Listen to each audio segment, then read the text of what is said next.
Joining me now is Bren Carlill. He's a director at the Zionist Federation of Australia. Bren, what's your reaction to this big news out of Israel overnight? A temporary pause, the release of more than 50 hostages at least. Yeah, look, it's great news. These hostages, taking the hostages, were war crimes. The fact that the hostages have been in these tunnels with these rapists and murderers and torturers of Hamas for a month and a half has just been outrageous. And so the fact that Israel has got 53 of these hostages to be released over the next 5 days is excellent. But of course, all of the hostages should be released and without condition. The spokesperson for the IDF that I spoke to earlier, Jonathan Conrick, has said that the risk is that while this pause is happening, that Hamas regroups. How much can they regroup, though, in the space of less than a week? Well, they're under constant military pressure at the moment.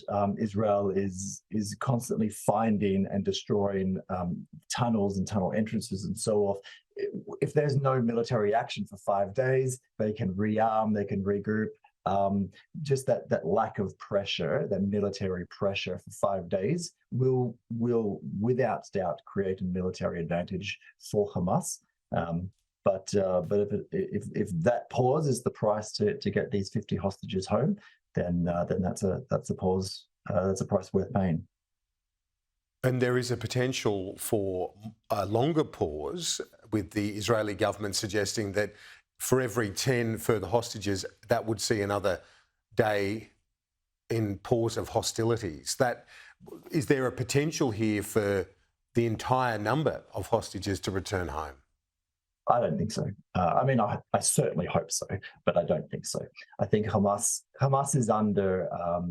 Hamas realized that its rule in Gaza is under threat. That is the justified military objective of Israel, to remove Hamas control from Gaza. Now, if you consider the last time Hamas captured an Israeli was in 2014, and that Israeli is still in Gaza.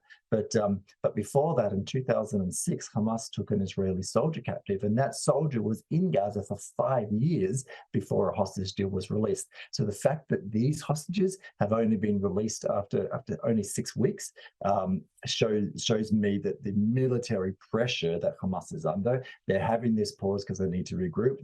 They're having breadcrumbs of the idea that possibly there'll be more hostages released. I think in order to delay their inevitable departure from Gaza as much as possible. And again, I hope those hostages come home as soon as possible, but I've got a feeling that the hint of more release is mostly a Hamas tactic.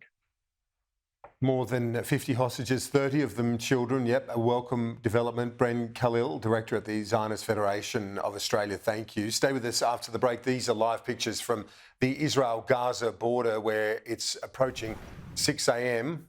on a big day in terms of that conflict, and a major development in recent hours.